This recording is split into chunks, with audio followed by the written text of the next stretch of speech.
போகிறோம்னா முட்டை ஃப்ரை தான் பார்க்க போகிறோம். இப்போ வந்து நம்ம ஒரு இதில் வந்து வெங்காயம் பொடிசாக நறுக்கி வச்சு 2 முட்டையை உடச்சி போட்டு அதில் வந்து ஒரு பச்சை மிளகா போட்டாச்சு. அதை வந்து இப்போ நம்ம தோசைக்கல்ல அப்படியே ஊற்றி விட்டுட்டா. நான் இங்கே தோசை ஊற்றிட்டு இருக்கிறேன், சுட்டு கொடுக்கலாம். கொஞ்சமாக கருவேப்பிலை போதுங்க, ஊற்றாதீங்க. சைடில் லேசாக எடுத்து விட்டுக்கலாம், எல்லாம் வஞ்சிரும்.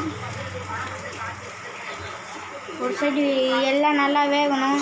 அது ஒரு சைடு வந்து கொஞ்சம் அப்படியே மஞ்சளாலாம் இருக்கக்கூடாது. இது வந்து நல்லா இருக்காது. பெப்பர் வந்து நம்ம லைட்டாக ஆட் பண்ணிக்கலாம், அது வந்து நல்ல காரம் கொடுக்கும்.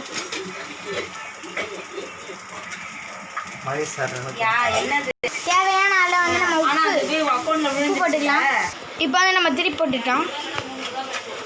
அது கொஞ்ச நேரம் சூடு ஏற்றும். செம்ம ஸ்மெல் வருது ஃப்ரெண்ட்ஸ். கைஸ் பாருங்கள் எவ்வளோ அழகாக வந்துருக்கேன்னு. இப்போ வந்து நம்ம இதை பிளேட்டில் மாற்றிடலாம். கைஸ் பாருங்கள் எவ்வளோ அழகாக வந்துருக்குன்னு. கைஸ் பாருங்கள் எவ்வளோ பியூட்டிஃபுல்லாக வந்துருக்குன்னு.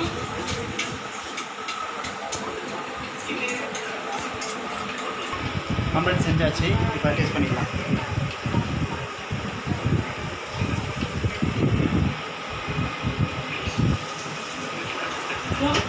ரொம்ப நல்லா வந்திருக்கு அந்த ஆம்லெட்டு. சூடாக இருக்குது. சூடாக எடுத்து சாப்பிட்றதுனால உப்பு, அதோடைய பெப்பரு, வெங்காயம், பச்சை மிளகாய் எல்லாம் நல்லா ஊறி ஆம்லெட் ரொம்ப டேஸ்ட்டாக வந்திருக்கு. நீங்கள் ட்ரை பண்ணி பாருங்கள். இந்த வீடியோ உங்களுக்கு பிடிச்சிருந்தா லைக் பண்ணுங்கள், ஷேர் பண்ணுங்கள், கமெண்ட் பண்ணுங்கள், சப்ஸ்கிரைப் பண்ணுங்கள், அந்த பெல் ஐக்கானை அப்படியே கிளிக் பண்ணுங்கள். Bye viewers, good night, take care.